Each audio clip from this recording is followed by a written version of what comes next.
भगवान को क्यों नंगे पांव दौड़ना पड़ा आइए जानते हैं। अर्जुन ने अपने आप को श्री कृष्ण जी को समर्पित कर दिया था। अर्जुन होता हुआ भी नहीं था, इसलिए कि उसने जो कुछ किया अर्जुन के रूप में नहीं, श्री कृष्ण जी के सेवक के रूप में किया। सेवक की चिंता स्वामी की चिंता बन जाती है। किंतु अर्जुन का युद्ध अपने ही पुत्र बब्रुवाहन के साथ हो गया, जिसने अर्जुन का सिर धड़ से अलग कर दिया। और श्री कृष्ण नंगे पांव दौड़े चले आए क्योंकि उनके प्रिय सखा और भक्त के प्राण जो संकट में पड़ गए थे। अश्वमेध यज्ञ का घोड़ा बब्रुवाहन ने पकड़ लिया और घोड़े की देखभाल की जिम्मेदारी भी अर्जुन पर ही थी। बब्रुवाहन ने अपनी मां चित्रांगदा को वचन दिया था कि मैं अर्जुन को युद्ध में परास्त करूंगा, क्योंकि अर्जुन चित्रांगदा से विवाह करने के बाद लौटकर नहीं आया था। और इसी बीच चित्रांगदा ने बब्रुवाहन को जन्म दिया था, इसलिए चित्रांगदा अर्जुन से नाराज थी और उसने अपने पुत्र को यह तो कह दिया था कि तुम्हें अर्जुन को परास्त करना है, लेकिन यह नहीं बताया था कि अर्जुन ही तुम्हारा पिता है। और बब्रुवाहन मन में अर्जुन को परास्त करने का संकल्प लिए ही बड़ा हुआ और उसने शस्त्र विद्या सीखी, कामाख्या देवी से दिव्य बाण भी प्राप्त किया अर्जुन के वध के लिए। और अब बब्रुवाहन ने अश्वमेध के अश्व को पकड़ लिया तो अर्जुन से युद्ध अश्वयंभावी हो गया। भीम को बब्रुवाहन ने मूर्छित कर दिया था और फिर अर्जुन और बब्रुवाहन का भीषण युद्ध शुरू हुआ। अर्जुन को परास्त कर पाना जब असंभव लगने लगा तो बब्रुवाहन ने कामाख्या देवी से प्राप्त हुए दिव्य बाण का प्रयोग कर अर्जुन का सिर धड़ से अलग कर दिया। श्री कृष्ण जी को पता था कि क्या होने वाला है, और जो कृष्ण जी को ज्ञात था वही हो गया, इसलिए वे द्वारिका से नंगे पांव दौड़े चले आए। दाव से कह दिया, देर हो गई तो बहुत देर हो जाएगी, जा रहा हूँ। कुंती विलाप करने लगी, भाई विलाप करने लगे। अर्जुन पांडवों का बल था, आधार था, लेकिन जब अर्जुन ही न रहा तो जीने का क्या मतलब। माँ ने कहा, बेटा तुमने बीच मझधार में यह धोखा क्यों दिया। माँ बच्चों के कंधों पर इस संसार से जाती है और तुम मुझसे पहले ही चले गए। यह हुआ कैसे, यह हुआ क्यों। जिसके सखा खुद कृष्ण जी हों, जिसके सारथी कृष्ण जी हो, वो यूं निष्प्राण धरती पर नहीं लेट सकता। पर यह हो कैसे गया।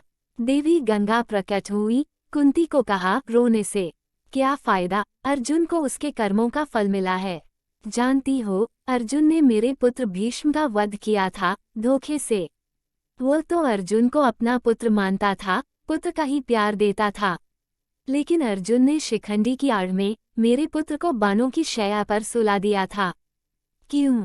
भीष्म ने तो अपने शस्त्र डाल दिए थे, वह शिखंडी पर बाण नहीं चला सकता था, वह प्रतिज्ञाबद्ध था, लेकिन अर्जुन ने तब भी मेरे पुत्र की छाती को बाणों से छलनी कर दिया। तुम्हें शायद याद नहीं, पर मुझे अच्छी तरह याद है। तब मैं भी बहुत रोई थी। अब अर्जुन का सिर धड़ से अलग है। बब्रुवाहन ने जिस बाण से अर्जुन का सिर धड़ से अलग किया है, वह कामाख्या देवी के माध्यम से मैंने ही दिया था। अर्जुन को परास्त कर पाना बब्रुवाहन के लिए यह बहुत कठिन था। आखिर उसने मेरे ही बाण का प्रयोग किया और मैंने अपना प्रतिशोध ले लिया। अब क्यों रोती हो कुंती। अर्जुन ने मेरे पुत्र का वध किया था, अब तो अपने पुत्र ने उसका वध किया है, अब रोने से क्या लाभ। जो जैसा किया वैसा ही पाया। मैंने अपना प्रतिशोध ले लिया। और प्रतिशोध शब्द श्री कृष्ण जी ने सुन लिया, हैरान हुए। अर्जुन का सिर धड़ से अलग था और गंगा माई भीष्म की मां अर्जुन का सिर धड़ से अलग किए जाने को अपने प्रतिशोध की पूर्ति बता रही हैं। श्री कृष्ण जी सहन नहीं कर सके। एक नजर भर अर्जुन के शरीर को, बुआ कुंती को, पांडु पुत्रों को देखा, बब्रुवाहन और चित्रांगदा को भी देखा। कहा, गंगा माई आप किससे किससे प्रतिशोध की बात कर रही हैं। बुआ कुंती से, अर्जुन से, या फिर एक माँ से। माँ कभी भी माँ से प्रतिशोध नहीं ले सकती। माँ का हृदय एक समान होता है, अर्जुन की माँ का हो या भीष्म की माँ का। आपने किस माँ से प्रतिशोध लिया है। गंगा मैया ने कहा, वासुदेव। अर्जुन ने मेरे पुत्र का उस समय वध किया था जब वह निहत्था था, क्या यह उचित था। मैंने भी अर्जुन का वध करा दिया उसी के पुत्र से। क्या मैंने गलत किया। मेरा प्रतिशोध पूरा हुआ। यह एक माँ का प्रतिशोध है। श्री कृष्ण जी ने समझाया, अर्जुन ने जिस स्थिति में भीष्म का वध किया था, वह स्थिति भी तो पितामह ने ही अर्जुन को बताई थी, क्योंकि पितामह युद्ध में होते अर्जुन की जीत असंभव थी और युद्ध से हटने का मार्ग स्वयं पितामह ने ही बताया था। लेकिन यहाँ तो स्थिति और है। अर्जुन ने तो बब्रुवाहन के प्रहारों को रोका ही है, स्वयं प्रहार तो नहीं किया, उसे काटा तो नहीं। और यदि अर्जुन चाहता तो क्या ऐसा हो नहीं सकता था? अर्जुन ने तो आपका ही मान बढ़ाया है। कामाख्या देवी द्वारा दिए गए आपके ही बाण का प्रतिशोध लेकर आपने पितामह का अपने पुत्र का भी भला नहीं किया। गंगा माई दुविधा में पड़ गई। श्री कृष्ण जी के तर्कों का उनके पास कोई जवाब नहीं था। पूछा, क्या करना चाहिए? जो होना था वह हो गया, आप ही मार्ग सुझाएं। श्री कृष्ण जी ने कहा, आपकी प्रतिज्ञा पूरी हो गई, उपाय तो किया ही जा सकता है, कोई ना कोई रास्ता तो होता ही है। जो प्रतिज्ञा आपने की वह तो पूरी हो गई। जो प्रतिज्ञा पूरी हो गई तो अब उसे वापस भी लिया जा सकता, यदि आप चाहें तो क्या नहीं हो सकता?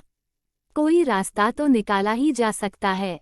गंगा माँ की समझ में बात आ गई और माँ गंगा ने अर्जुन का सिर धड़ से जोड़ने का मार्ग बता दिया। यह श्री कृष्ण जी के तर्कों का कमाल था। जिस पर श्री कृष्ण जी की कृपा हो, जिसने खुद को श्री कृष्ण को सौंप रखा हो, अपनी सभी चिंताएं सौंप दी हों, अपना जीवन सौंप दिया हो, अपना सर्वस्व सौंप दिया हो, उसकी रक्षा के लिए भगवान श्री कृष्ण बिना बुलाए चले आते हैं। द्वारिका से चलने पर दाऊ ने कहा था, कान्हा, अब अर्जुन और उसके पुत्र के बीच युद्ध है, कौरवों के साथ नहीं, फिर क्यों जा रहे हो? तो कृष्ण जी ने कहा था, दाऊ, अर्जुन को पता नहीं कि वह जिससे युद्ध कर रहा है वह उसका ही पुत्र है, इसलिए अनर्थ हो जाएगा और मैं अर्जुन को अकेला नहीं छोड़ सकता। भगवान और भक्त के बीच नाता ही ऐसा है, दोनों में दूरी नहीं होती और जब भक्त के प्राण संकट में हों, उस समय भगवान चुप नहीं बैठ सकते। अर्जुन का सारा भाव हो और श्री कृष्ण दूर रहें, यह हो ही नहीं सकता। याद रहे, जिसे कृष्ण जी मारना चाहें कोई बचा नहीं सकता और जिसे वह बचाना चाहें उसे कोई मार नहीं सकता। अर्जुन और कृष्ण जी हैं ही एक, नर और नारायण। मित्रों, कहानी अच्छी लगी हो तो लाइक, शेयर और चैनल को सब्सक्राइब करना ना भूलें। धन्यवाद।